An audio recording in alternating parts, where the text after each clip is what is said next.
As pirâmides representaram o maior projeto arquitetônico do mundo antigo. Elas eram túmulos construídos para abrigar as múmias dos faraós por toda a eternidade.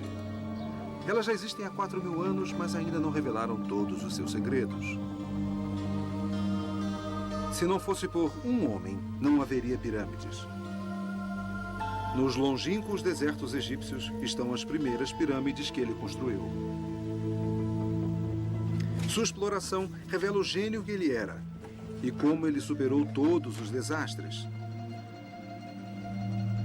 Embora desconhecido hoje, ele foi um dos mais importantes egípcios que jamais viveu, o faraó Snéfero.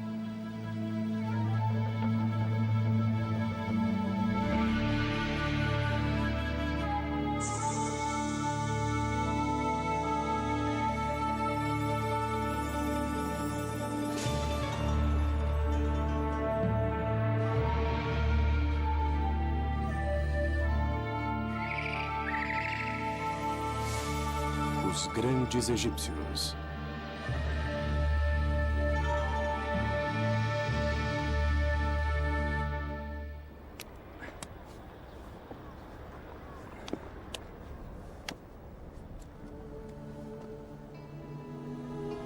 Os antigos egípcios nunca criaram nada tão fantástico, arrebatador e gigantesco como a grande pirâmide de Gizé.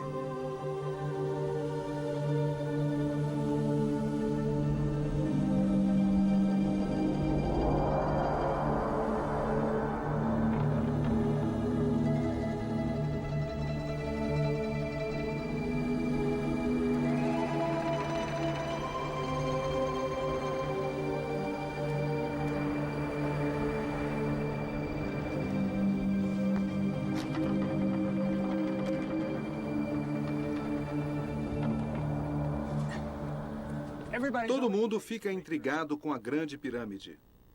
O que mais me impressiona agora é a sua altura. Estou a uma altura de quase 40 andares e ainda não cheguei até o topo. Até a Torre Eiffel ter sido construída, esta era a maior construção da Terra. O que as pessoas não se dão conta é que ela é uma maravilha de precisão da engenharia. A base tem 13 acres, mas os lados são perfeitamente orientados com os 4 pontos cardeais. Antes de fazer uma construção como essa, você tem que resolver imensos problemas de engenharia. Os antigos construtores egípcios não eram perfeitos, cometiam erros, havia desastres, problemas. E o homem que resolveu os problemas, que contornou os desastres, foi o faraó Snéfero. Ele mostrou aos egípcios como construir as pirâmides. O faraó Snéfero era tão famoso no Egito como, digamos, Napoleão ou Alexandre o Grande. Mas por um estranho capricho do destino, ele é quase desconhecido hoje. Isso porque são as pirâmides de seus filhos e netos em Gizé que são visitadas pelos turistas. Todo mundo conhece essas pirâmides.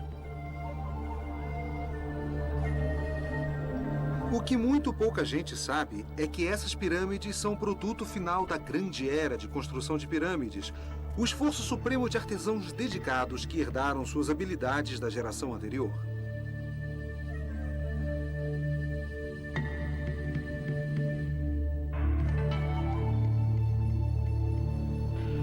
As pirâmides que Snéfero construiu são pouco visitadas e em grande parte desconhecidas. Quase tão grandes quanto as famosas pirâmides de Gizé, elas são o que poderíamos chamar de seus protótipos. Foi aqui que a arte da construção de pirâmides foi aperfeiçoada.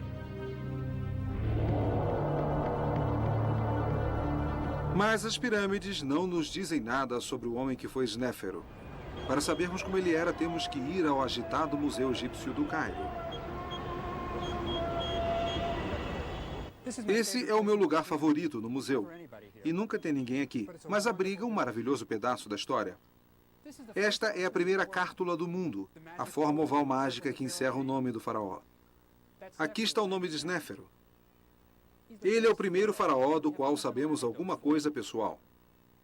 Ele era um homem e nós sabemos algumas coisas sobre a sua pessoa. Ele viveu 2.000 anos antes de Aristóteles ou Platão, mas ele não é apenas um mito, ele é um ser humano. Nós até sabemos alguma coisa sobre sua aparência. Este é Snéfero em seu trono, mas não é um retrato idealizado. Não é um faraó olhando para a eternidade. Esta é a verdadeira aparência dele. Olhem o queixo. É um queixo retraído. Ele parece tolo. Mas foi um grande homem e fez grandes coisas. Ele completou o maior projeto de construção da história do mundo. Sem Snéfero, nós não teríamos as pirâmides. Ele era um faraó, mas também um deus na terra. E como um deus, ele precisava de um túmulo que fosse a mais magnífica criação que a mente humana pudesse conceber. Ele precisava de uma pirâmide.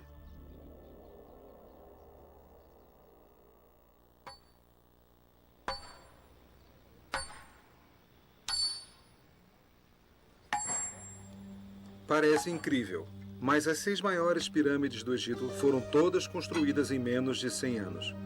Uma cultura originalmente agrícola, usando apenas ferramentas de cobre, cortou, transportou e colocou em posição precisa mais de 10 milhões de blocos de pedra calcária, pesando em média 2 toneladas cada um, para construir as pirâmides de Maidum, Dashur e Gizé.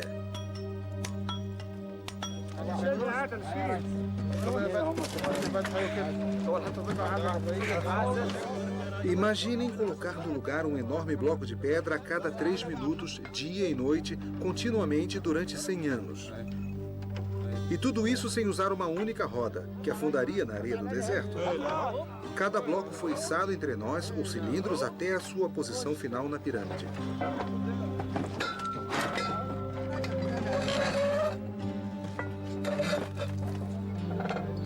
Elas eram construções inacreditáveis, perfeitamente alinhadas. Nenhum motor foi usado. As pirâmides não eram apenas enormes, eram precisas, com uma acuidade que chegava a frações de polegadas. Houve mais de 70 pirâmides no Egito. Aquelas que são visitadas por milhões de turistas todos os anos são as bem-sucedidas. Desapercebidos em lugares remotos do deserto egípcio estão os fracassos, desastres que tiveram que ser abandonados. Foi Snéfero quem construiu com sucesso a primeira pirâmide verdadeira. Este gênio desconhecido governou durante o início da civilização egípcia. Sua pirâmide já tinha 2.500 anos quando Cleópatra a mostrou para César. Snéfero foi o primeiro grande egípcio. De certo modo, ele foi o George Washington do Egito.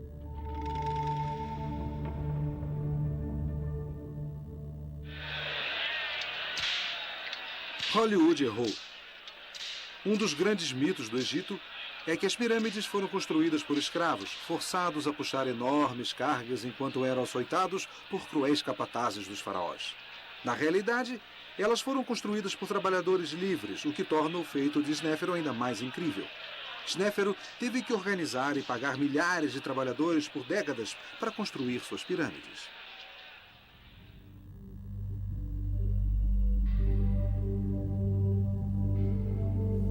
De uma nação de fazendeiros, centenas de milhares de homens foram selecionados, divididos em equipes, coordenados e enviados a vários locais de trabalho. Mas por que os primeiros maiores projetos de construção do mundo aconteceram no Egito?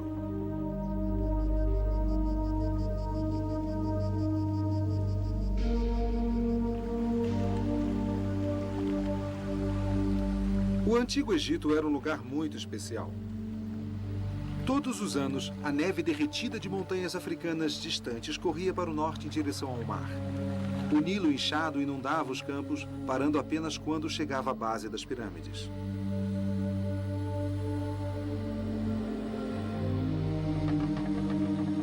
A inundação era um evento mágico para os egípcios. O Nilo, carregando o solo fértil de cobertura, no início ficava vermelho.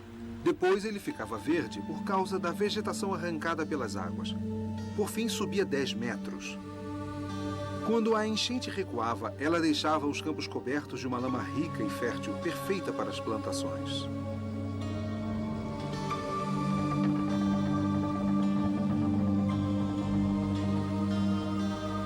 Foi o Nilo que permitiu que Snéfero construísse as pirâmides. Foi o Nilo, e apenas ele, que tornou verde o deserto.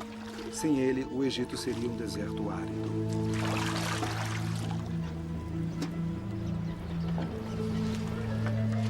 Para canalizar as águas do Nilo para seus campos, os aldeões se juntaram para criar redes de canais de irrigação. Este foi o primeiro projeto de obra de âmbito nacional. No fértil vale do Nilo nasceu a primeira nação.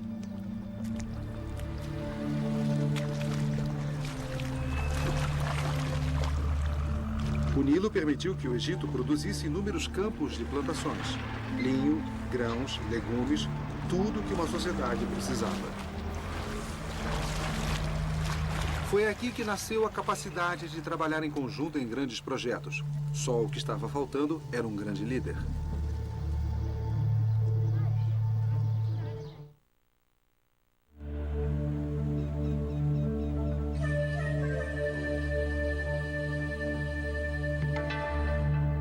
Snéfero era ambicioso. Ele foi o primeiro faraó a ter aspirações internacionais.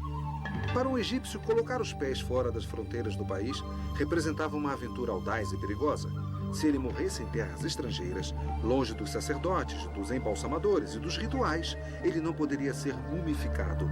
Toda a esperança de vida eterna seria perdida.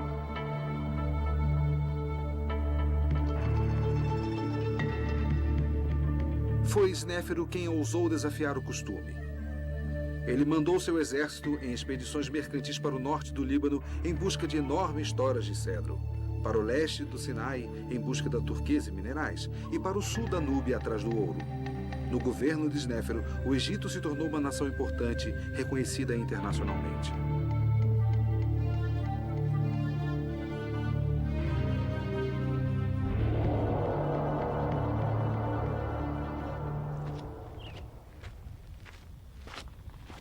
Snéfero ficou famoso por suas expedições ao Sinai para garimpar turquesa. Uma expedição como essa requeria uma enorme organização. Levar 500 homens e mulas para o deserto do leste demandava uns 30 barcos para o transporte através do Mar Vermelho e umas 50 toneladas de alimentos por dia.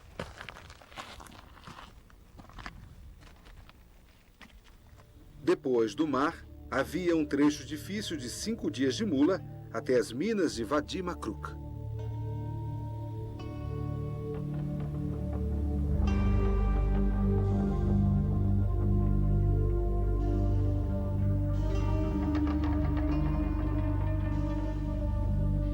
Construir túneis na montanha em busca de turquesa era perigoso.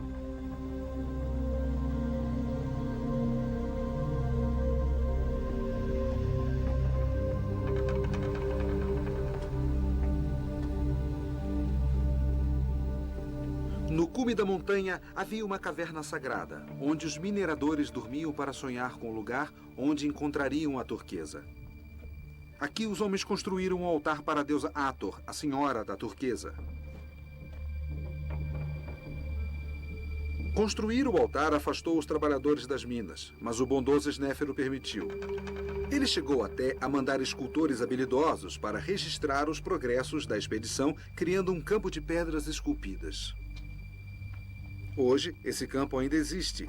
Ainda é bem parecido com o que foi em tempos antigos. Aqui estão os nomes dos homens de uma das expedições. Mas aqui está uma história de sofrimento e heroísmo. O tesoureiro do faraó está registrando a expedição que chefiou. Por causa do calor escaldante do Sinai, o inverno era a estação de mineração. Mas esses hieróglifos contam uma história diferente. Aqui está o ponto central. Chegamos nesta terra no 3º mês da 2ª estação. Aqueles caras vieram no verão. Ele continua. No verão, as montanhas deixaram suas marcas queimadas em nossa pele. Esses mineradores não eram escravos. Eles foram de vontade própria arriscar suas vidas para trazer a preciosa turquesa para o seu faraó. A turquesa que os mineradores traziam do Sinai era transformada em engastes, adornando braceletes finamente produzidos, presentes de Snéfero para sua esposa, a rainha Retéferas. Snéfero não foi apenas um construtor de pirâmides e explorador. Ele também foi um patrono das artes. Suas oficinas reais produziram extraordinárias obras-primas em esculturas, pinturas, joias e mobiliário. Foi uma época impressionante. As realizações artísticas durante o reinado de Snéfero foram tão fantásticas que acabaram por estabelecer os padrões que perduraram pelos próximos 2.500 anos. O ganso de Maidum parece tão natural hoje como quando foi pintado 5.000 anos atrás.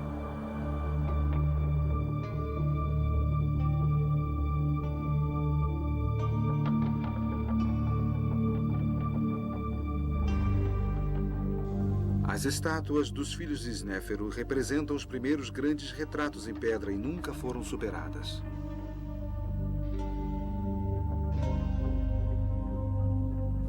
O fino retrato em pedra de Ankaf o mostra como um homem maduro e pensativo, um pouco pesado, ele era bem-sucedido. O irmão de Ankaf, Remiano, tem dobras de gordura, ele era mesmo próspero. No Museu do Cairo, há outro dos filhos de Snéfero, Horruta, e sua linda esposa Nofret. Estão sentados um ao lado do outro e seus olhos de pedra cristalina parecem olhar os milhares de visitantes que param para vê-los. Existe um detalhe maravilhoso. As mulheres egípcias costumavam usar perucas e podemos ver o cabelo verdadeiro de Nofret sobre a testa por baixo da peruca. A mobília que Snéfero mandou construir para sua esposa está entre as mais belas que já foram feitas no Velho Egito. São obras-primas de simplicidade. Suas linhas são retas, limpas e elegantes. Elas não precisam de uma ostentação vulgar de ouro. Apenas hieróglifos dourados para proclamar os títulos da rainha.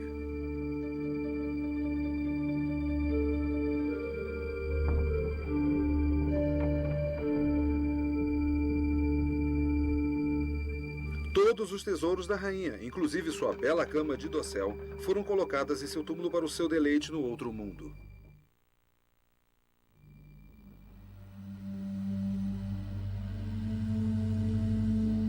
Os antigos egípcios acreditavam na ressurreição. Eles acreditavam que o corpo levantaria e andaria no outro mundo. É por isso que os egípcios praticavam a mumificação, um complexo ritual religioso para conservar o corpo que durava 70 dias.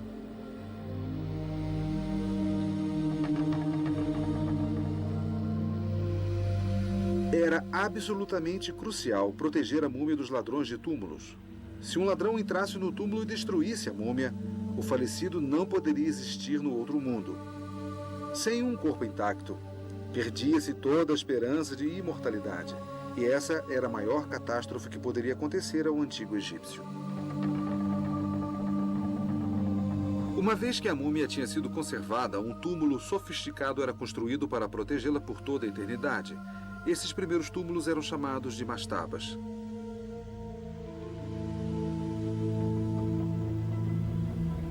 Essas mastabas eram esculpidas na rocha.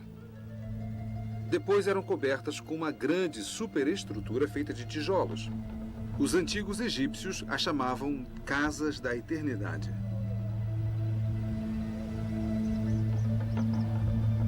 Essa mastaba é uma das maiores que já foram construídas. Ela tem uma característica notável que deveria evitar que fosse roubada. Não existe absolutamente nenhum acesso para a câmara sepulcral a partir do solo.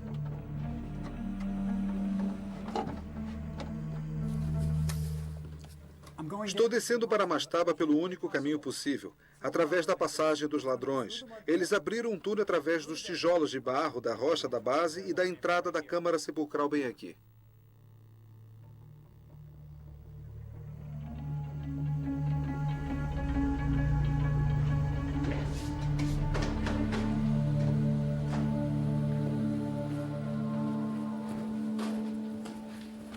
Esse é o túmulo de uma pessoa muito importante. Provavelmente um rei ou uma rainha. Esse sarcófago é o primeiro da história.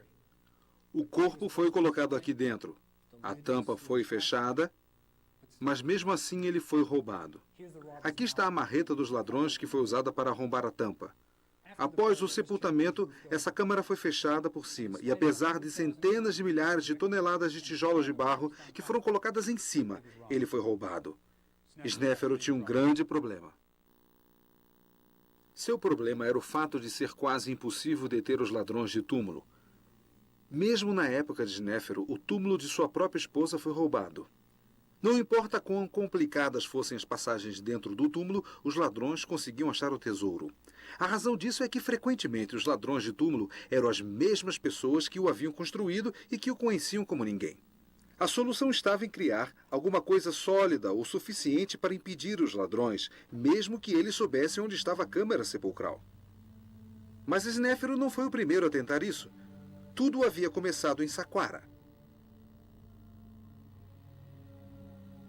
A pirâmide de degraus de Saqqara foi terminada durante a infância de Snéfero e veio a ter um profundo efeito em sua vida. O que mais intriga nesta pirâmide de degraus é que ela é a primeira construção feita de pedras. Nós poderíamos supor que eles começaram com pequenos prédios de pedra, para depois tentarem construções mais ambiciosas, até que algo realmente grande fosse construído. Mas não foi assim. De repente, como que vinda do nada, surgiu a pirâmide de degraus.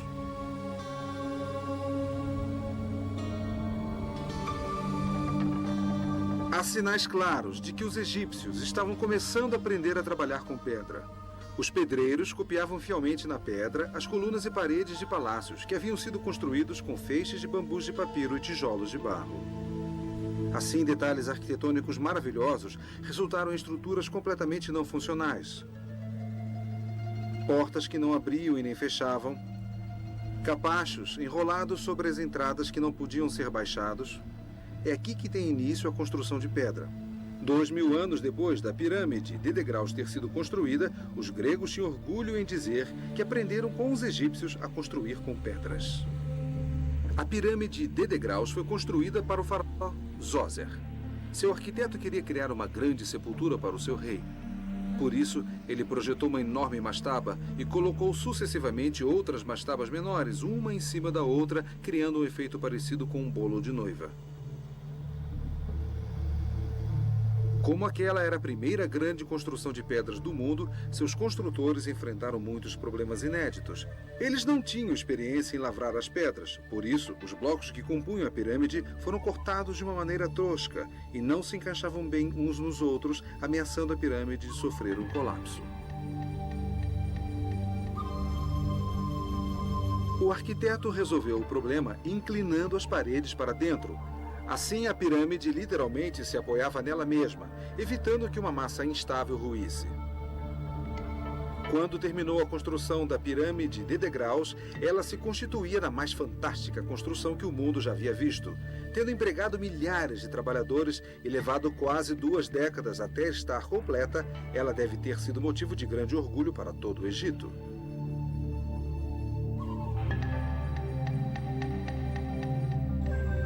Vocês podem apostar que quando Snéfero era criança, ele deve ter ficado fascinado com a pirâmide e talvez até tenha sonhado em construir a sua própria.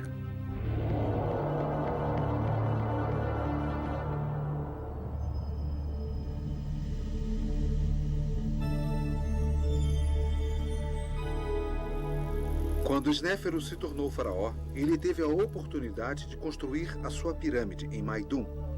Logo que nós a vemos, percebemos que há algo muito errado, mas não fica claro o que é. O monumento parece mais uma torre ameaçadora do que uma pirâmide. Quando você explora o local, surgem ainda mais perguntas. Por que as paredes da câmara sepulcral são toscas, não acabadas? Onde está o sarcófago do faraó? Na câmara sepulcral, as vigas de cedro de 4.000 anos estão no local prontas para içar o sarcófago.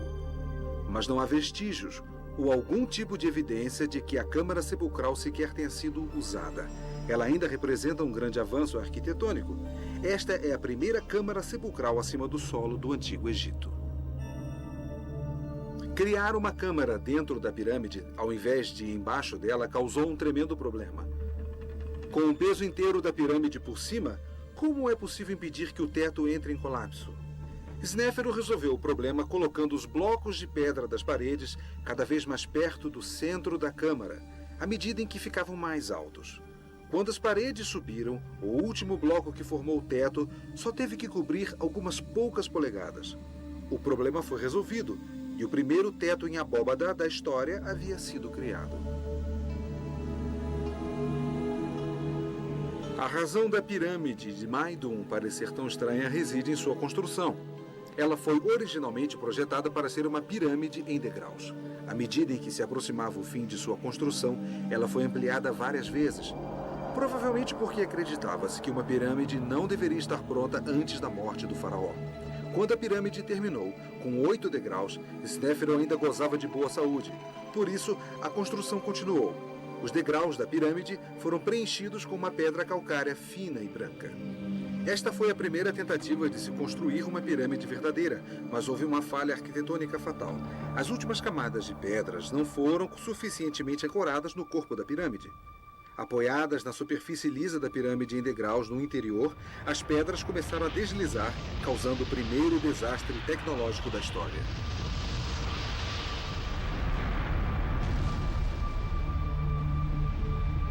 É por isso que a pirâmide parece tão estranha hoje. As gerações do futuro acharam mais fácil usar as pedras soltas, deixando apenas a parte central inclinada. O que nós vemos hoje é o resultado de 5.000 anos de vandalismo. Snéfero teve que abandonar sua pirâmide. É por isso que na pequena capela da base, as enormes placas de pedra nunca receberam uma inscrição. É por isso que as paredes da câmara sepulcral foram deixadas toscas e inacabadas. E é por isso que as velhas vigas de cedro nunca foram usadas para içar o sarcófago do faraó para o local de seu descanso final.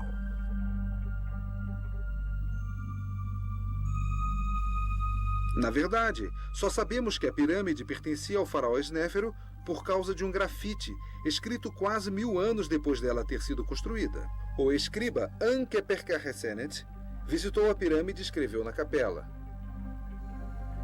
Vim para ver o belo templo do rei Snéfero. Eu o encontrei. Foi como se o céu estivesse nele e o sol brilhando em todo o seu interior. Que chova mirra fresca dos céus. Que caia incenso no telhado do templo do rei Snéfero.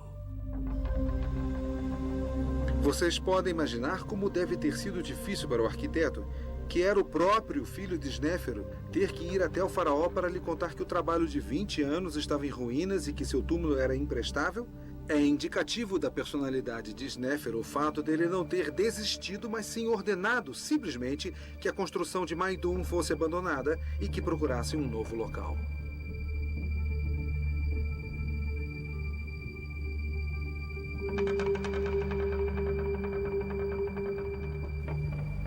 Ainda precisando de um local para o seu sepulcro, Snéfero foi em frente a todo vapor para construir um monumento ainda mais ambicioso que o de Maidum.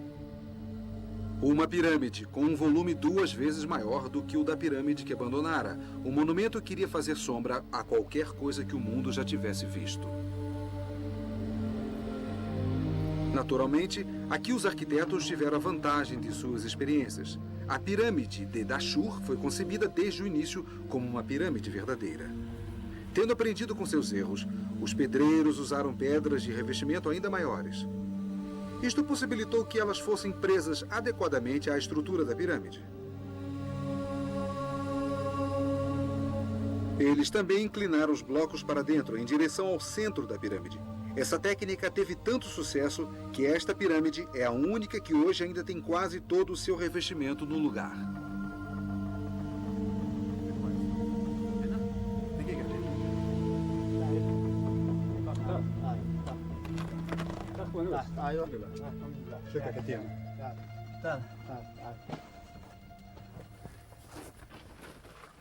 Há um grafite interessante aqui. Centenas de anos depois da morte de Snéfero, um sacerdote de nome Wainank veio aqui e escreveu seu nome. Ele queria ligar o seu nome ao de Snéfero.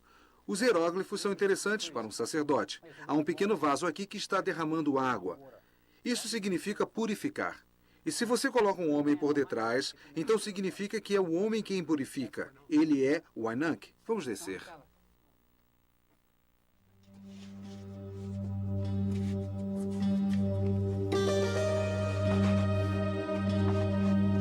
Partindo da entrada, um longo caminho desce até o corpo da pirâmide, mais de 70 metros. Uma das descidas mais longas e difíceis de todas as pirâmides. Os blocos polidos da parede são lisos e surpreendentemente frios ao toque. A passagem ainda tem os trilhos usados pelos escavadores em 1950, quando tiraram o entulho da câmara sepulcral de Snéfero. A passagem foi projetada para descer o sarcófago até o coração da pirâmide.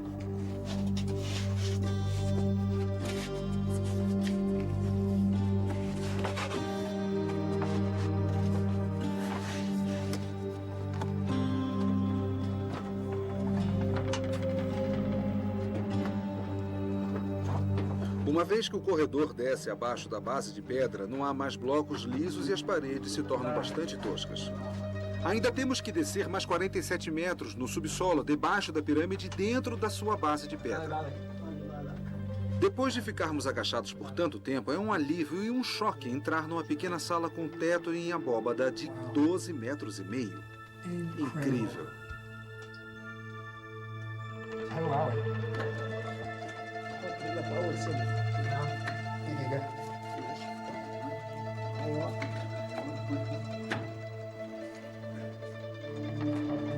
Nós ainda nem estamos na Câmara Sepulcral. É apenas um vestíbulo, quase como se Snéfero estivesse dizendo bem-vindos. Para chegar até a Câmara Sepulcral, você ainda tem que subir uma escada de corda.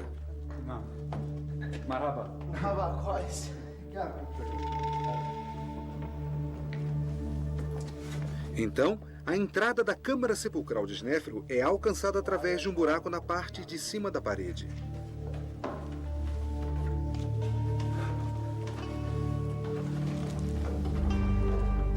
Esta é a razão para a escada maciça. Depois da escada de corda, ela parece bastante firme. Quando você começa a subir essa escada, você percebe. Todas as 4 paredes são inclinadas para dentro para formar um teto em abóbada. É incrível.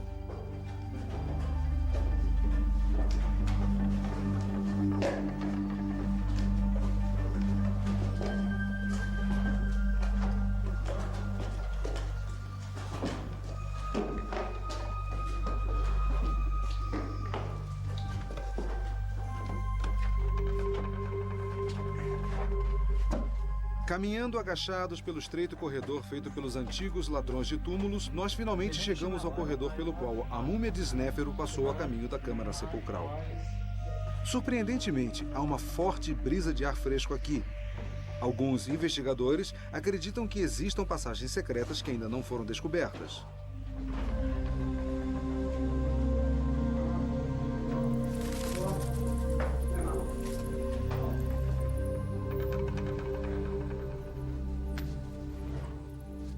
Finalmente chegamos à Câmara Sepulcral.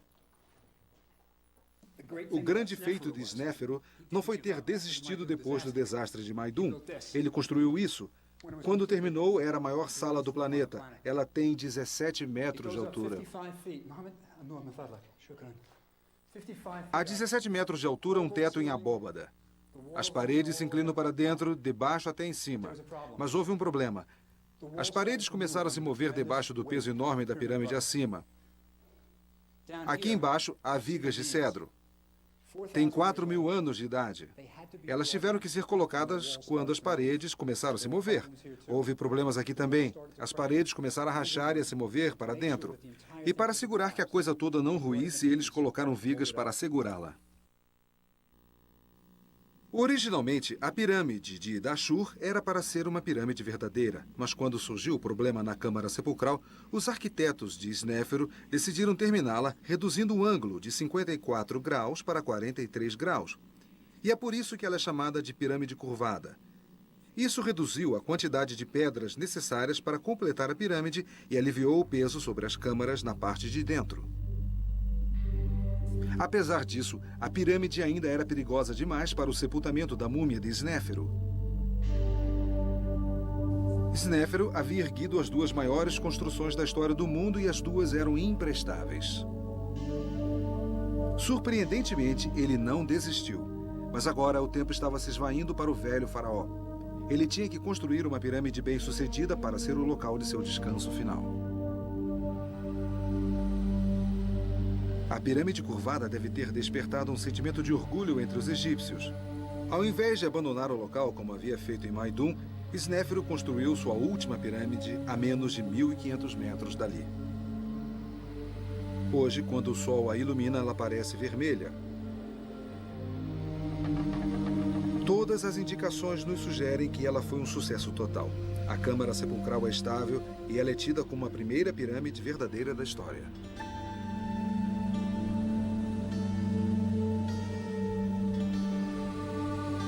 Há sinais de que Snéfero teve que economizar um pouco para garantir que a pirâmide vermelha ficasse pronta para o seu funeral.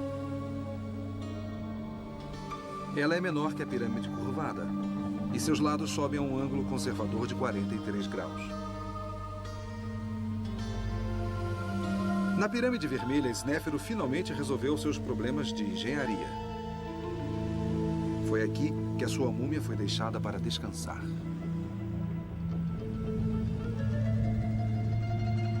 Séculos depois da sua morte, sacerdotes devotos ao culto de Snéfero ainda colocavam pão e cerveja aqui para a alma do faraó, para que ele pudesse ter vida, prosperidade e estabilidade para sempre.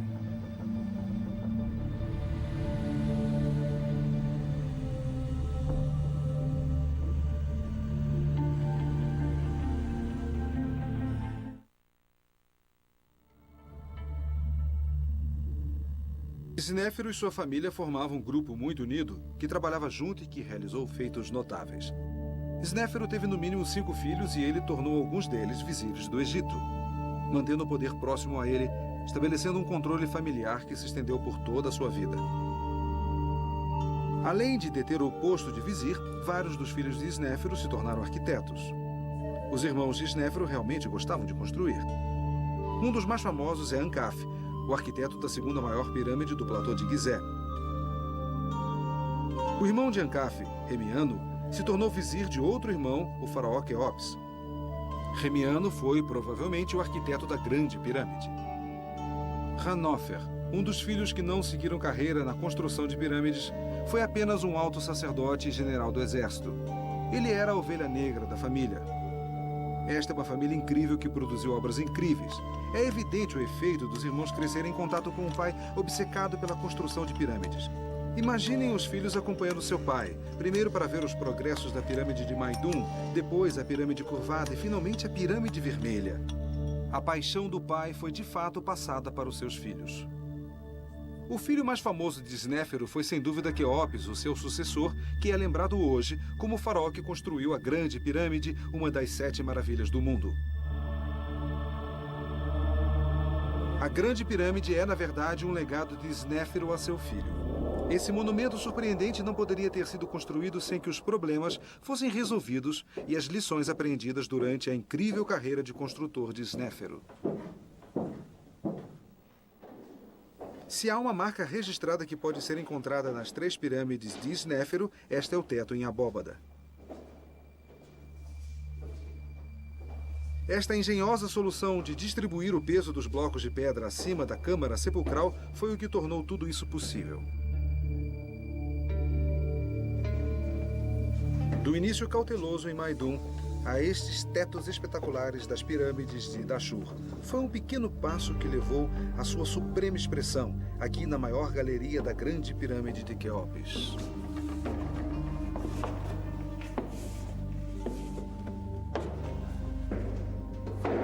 Um dos maiores espaços internos de todos os tempos.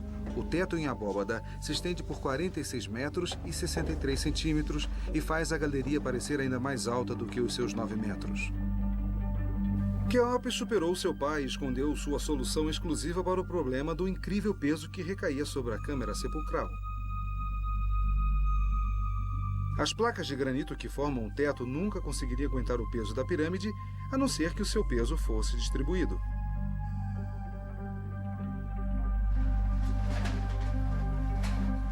Para ver a solução de Quéops, você tem que subir através de um buraco até a parte mais alta da grande galeria.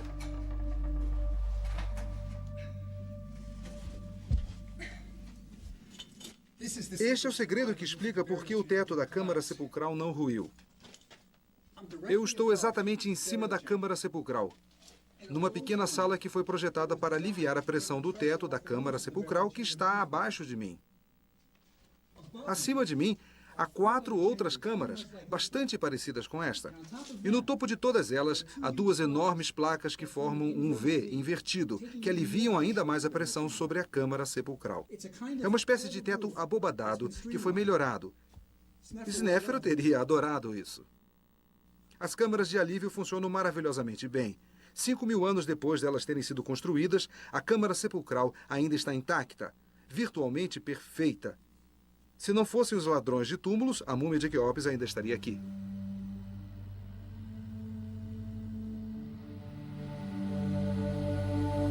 Não Não só Snéfero abriu o caminho para que o seu filho Quéopes construísse a maior pirâmide do mundo, como também fomentou o comércio exterior, que acabou por fornecer a Quéopes uma das mais importantes coisas que ele poderia levar para o outro mundo.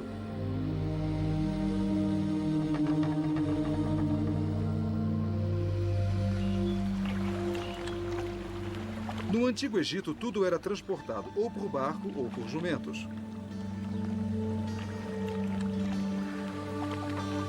Jumentos para as curtas distâncias e barcos para as longas.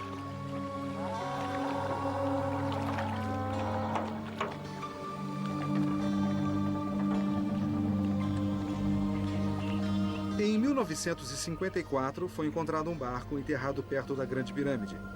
Ele tinha 44 metros e fora construído por Quéopes com madeira trazida do Líbano por seu pai Snéfero.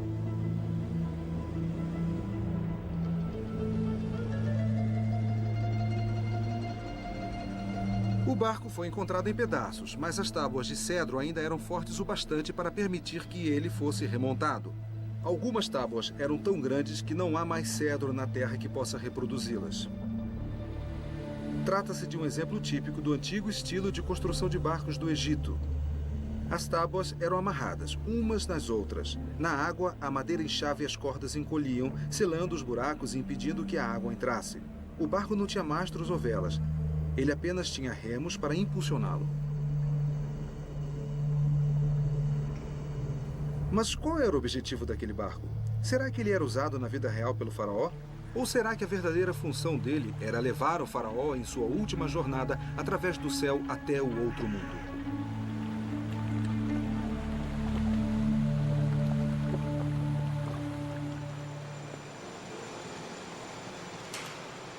Para desvendar este mistério, mandei construir um modelo em escala de 2 metros e 13 centímetros, com as medidas exatas do barco da pirâmide, para testá-lo, no tanque do Instituto de Arquitetura Naval de Long Island. É impressionante como ele desliza suavemente pela água, quase não deixando marola. Arrasto positivo de 13963. Como não havia sinal de mastro ou de vela no barco, de início, achei que os remos fornecessem a potência. Mas testes computadorizados mostraram que seria impossível que os remos do barco gerassem uma potência suficiente para impulsioná-lo. Na verdade, os remos pareciam funcionar como as quilhas dos iates modernos, para lhe conferir estabilidade de direção. Mas então, como é que o barco andava, se não era nem a remo nem a vela? É isso, sem quilha e sem guinada. Vamos a 40. Certo, vamos lá. Certo.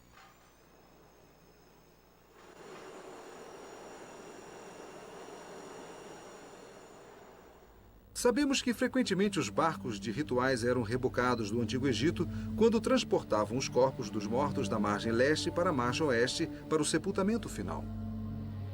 Aquele barco de cedro de 4.000 anos pode ter trazido o corpo do filho de Snéfero para o oeste, para o sepultamento na Grande Pirâmide.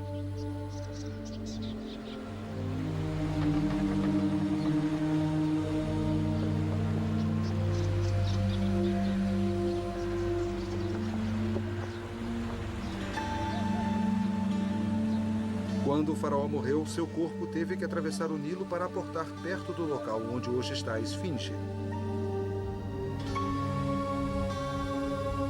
Seu corpo deve ter sido carregado por uma curta distância até o templo do vale, onde ele foi cuidadosamente mumificado.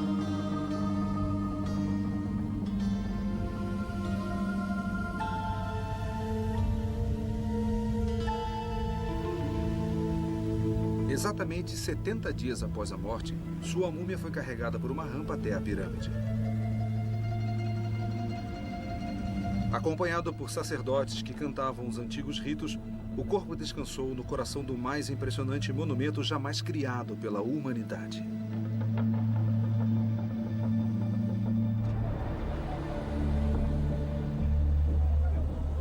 A grande era de construção de pirâmides durou apenas enquanto a família de Snéfero governou o Egito.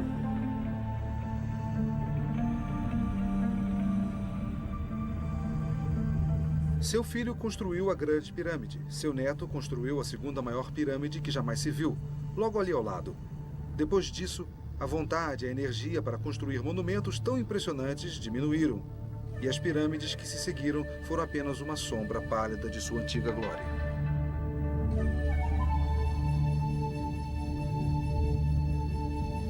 Os antigos egípcios recordavam dos tempos de Snéfero como sua idade do ouro. 700 anos após a morte de Snéfero, os faraós da 12ª dinastia retornaram a Dashur para construir suas pirâmides à sombra dos monumentos de Snéfero. A pirâmide de tijolos de barro de Amenemhat III, hoje atingida pela erosão e em ruínas, lembra mais um formigueiro.